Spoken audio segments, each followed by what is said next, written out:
Hi guys, welcome to One Wayfinder. I'm One Wayfinder and you can be too. I am whatever I say I am. If I wasn't, why would I say I am? I'll have to give a little shout out to Eminem. Everyone who knows me knows I love a lot of your songs, Eminem. As you can see, I did a little creative twist on the lyrics, but hopefully you can forgive that for this video. And should you be watching this video, Eminem, I also decided I wanted to challenge you to a rap battle because I love 8 Mile, but I'm not thinking of the one, the kind of battle where you like come up with the lyrics on the fly. I'm a little rusty on that. But I did want to challenge you to like a version battle of a song that's not yours to make it fair. So how about Lottie Dottie? So should you see this video and you want to take me up on that rap battle challenge, hit me up. And a little shout out as well to Dougie Fresh and Rick D because you guys nailed it. You nailed it. And people who know me know that I absolutely love this song and have actually performed it at family parties. So I'm willing to go out of my comfort zone as well for a little bit of a larger audience to crush you in the rap battle. Anyway, okay, so today's video is a recap video, and what I wanted to do was just pull a bunch of the pieces of things together that I have been talking about in case anyone sees this and you're interested in getting started on your journey. I have been working on overcoming my own self limiting beliefs and my own fears in doing this. To come out and speak my truth. And then through the process, have found that I have had healing through this and that I'm actually enjoying it, and that other people may also benefit from, I guess, some of the things that I figured out along my journey, my wayfinding, in order to kind of peel back the layers of myself and be an authentic version of me. I have a few notes so that I don't miss things. But in a previous video, which is a lot of this information is from previous videos, I spoke about authenticity being true freedom, really true freedom, because if you are inauthentic, you are living some sort of lie. You're living a lie, wearing a mask. You're somebody or something that you are not really.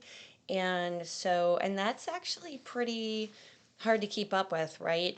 Because every time you walk out of your house, then, or even in your house, depending on who you're trying to impress, you're not being your authentic self, which is a lie. And then the challenge with lies is that not only do you have to remember them, but with regard to living a lie, you have to remember to live the lie. And then living the lie becomes an entire rabbit hole in and of itself because it has to build on top of itself, right? In order to kind of keep up the facade, keep up that false persona that you have. And so for me, it feels like that kind of living would take a amount of effort. And in the past, when I maybe have lived less authentically, it didn't feel good. And so I really figured out one day that living authentically is truly your first freedom. It is literally your first freedom. Personal freedom is the first freedom. You can't have freedom from however you might think the government is oppressing you, or however you might feel like you're, whatever it is. It really is the first freedom, and if you don't have it, I feel like you can't even have freedom from anywhere else. Your governments can't grant you freedom. It's a natural thing, and it has to come from you first, and then you can seek justice and those sorts of things from other places. But that freedom piece, that has to come from us first. Realizing that has truly been a game changer for me as well. And so, with that being said, if that's the case, and living inauthentically is truly the first round of a level of chains that you have. It's a level of bondage, right? Because if you're not living free, you are living in bondage, and that may be chains of gold. Are you chasing money? Are you living inauthentically for clout? Your chains can really be a matter of any one thing or multiple things. But if you're not willing to take a look at any of that, you're probably not even still listening to this video. But if you've decided to take that level of, personal accountability for, hey, you're the only one who can actually be your wayfinder. You're the only one who can be on your journey and actually execute that. No one can do it for you. Then you will peel back those layers. And the layers that I've talked about before are the layers of limiting beliefs, like my limiting beliefs about not being able to do a podcast. I've talked about those before and I won't get into them. Or the fears that I had about coming out and speaking my truth, and speaking about my journey with everyone. It was super daunting. And I also felt like I had to be perfect. It was so daunting, it stalled me, and I had self-sabotaging behavior that went along with that. So that I could almost like make myself feel better for not having gotten started. And finally I just said, okay, I just have to do this. I didn't even remember where I could find the time on the on my computer for how many minutes in I was. And so there were just a lot of things that I was nervous, and I didn't feel comfortable, but I knew that I had to get started in order to overcome some of those things. And now I'm enjoying it and I'm healing from coming out. But those things can be limiting beliefs. They can be, and limiting beliefs, as I mentioned before, can come from other people that tell you you are this or you are that. It can come, those people can be parents, family members, teachers, pastors, rabbis, whatever it is. If I just triggered you, I just want to share with you, ask yourself why you're being triggered right now. Okay.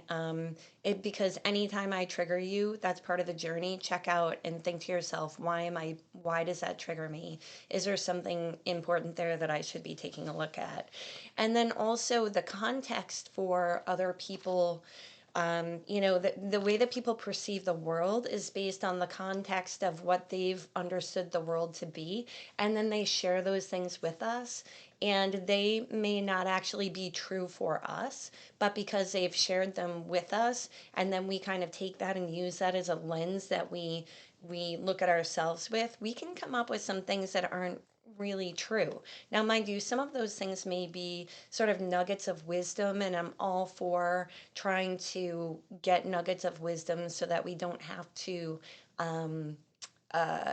go through all the pain of all the ways that we can make crazy decisions and mess up our lives, or do something, one little thing that's silly, doesn't totally mess up your life, but you neglected that, piece of wisdom. So there are pieces of wisdom to consider that I'm not saying completely neglect, but what I'm saying is think about what your how you're navigating right on your journey, and are you using your internal compass, or are you constantly using the beliefs and fears and perceptions and context of everyone else that has had an impact on you.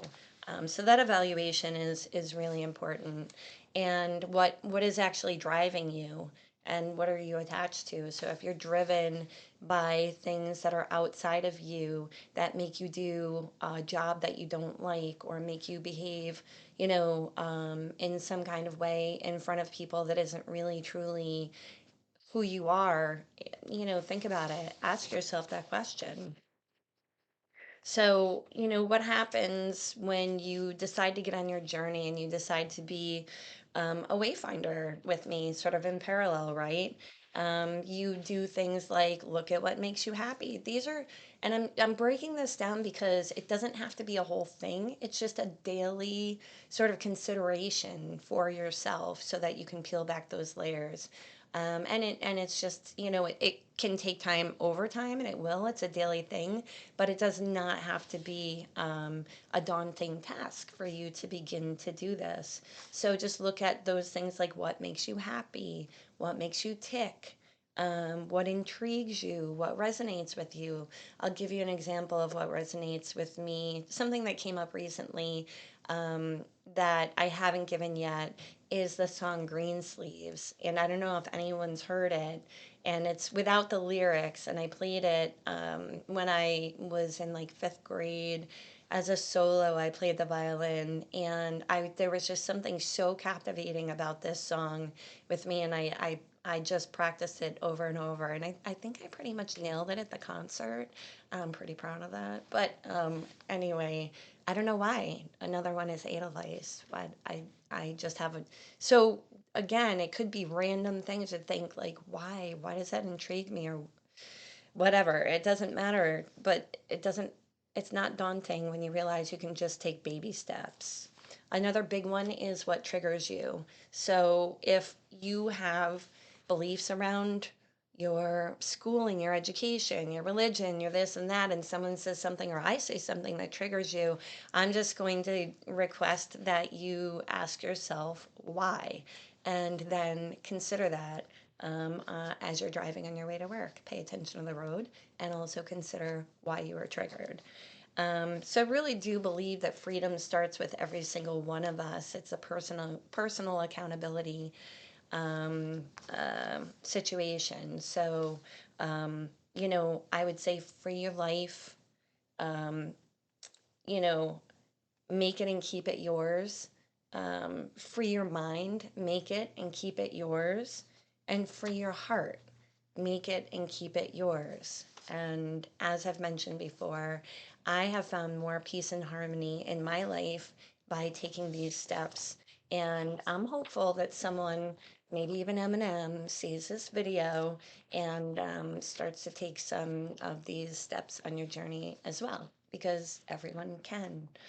Another quick recap on some strategies is to think about what you think about, right? Think about what's going on in there. What is the story that you're telling yourself, or what is that voice saying to you? And remember, I said if it's negative, stop it, dead in its tracks. If it's negative, stop it and change it to positive, because the rabbit hole of negativity is something you can go down. You can create these narratives around different situations or around yourself that aren't even true. So you also have the opportunity um, to change your mindset and think positively. And the thing about that is that when you think positively, or you say something to yourself that even in that moment you think, if you say, like, for instance, I said I am beautiful, right? Like, I am beautiful. It took me a little while to feel like I'm beautiful. But because I started saying that to myself, I was more likely to look at myself, perceive myself in a way of me thinking I am beautiful. And so it was like this positive rabbit hole. So we all have choices to go down a positive rabbit hole or a negative rabbit hole, no matter what the topic is. So don't forget that. Think about what you think about. And then another piece was neutral observation. Remember early on, I said early on in my journey, I started this, I did this where I pulled my energy back, and I was in situations for a couple weeks. I did this where things were neither good nor bad.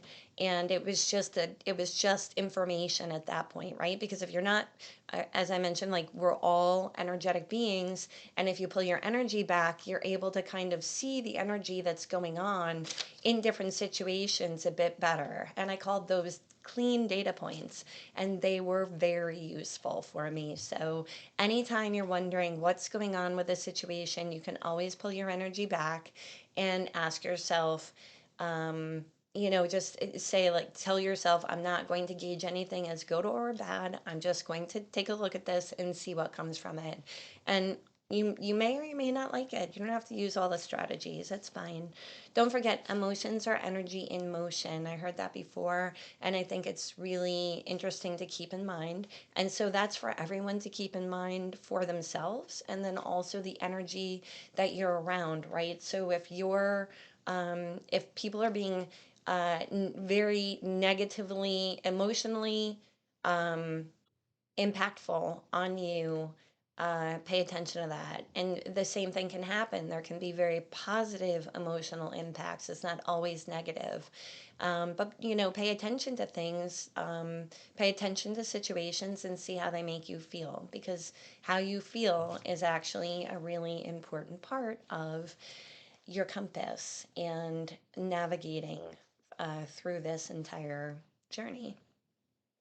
And then I've mentioned this before, and it's just so important. I've mentioned that I found peace and harmony, and I would say guard your peace.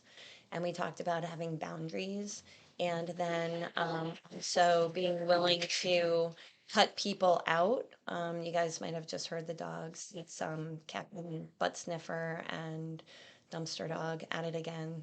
Apologize for that. But anyway, so you guys may find that you can set boundaries with some people and that they will respect them, which is fantastic. Then you can have relationships with people who maybe sometimes impact you in not a great way, but you set a boundary, and so that happens less. So it's wonderful when people respect your boundaries, and then also bring out the swords, not literally. Definitely not literally. When people don't respect your boundaries, right? If you feel like you have to respect or have to set boundaries with some people, the consequences have to be real. Otherwise, they will never respect your boundaries. Trust when I say that. And so you can actually, where you can cut those people out of your life or those situations out of your life, and you will find more peace and harmony in your heart. And as that grows, you just constantly kind of um, realize how important it is to be on your journey and how lovely it actually feels. So remember, you have a choice to go through door number one, which is where you walk through as a wayfinder, one wayfinder on your journey in parallel with me and my journey, where you go and live life and start to look at things that make you happy, or what resonates with you or what triggers you, that sort of thing. Or you can, which is truly, it's as you get through this and do this journey, it's so freeing. So you can go through here and find personal freedom, or you can go through door number two, as I previously mentioned, which is actually a closet. And so that would be, you have chosen not to be personally accountable for your life, with regard to being authentic and living true to yourself. Completely fine, free will. You can do whatever you want. Door two. I will say that with door one, you're more likely to find other people who are living authentically. And behind door number two, you will find other people who are closet dwellers and choose to live in a false persona. And that's, completely, again, fine if that's how you want to live. It's just not my personal preference. So my truth is, I'm choosing door number one every single day and trying to be a more true, authentic, free version of myself. So join me going through door number one if you'd like. All right. I love you guys. I'm going to get this right. I love you. Have a good day.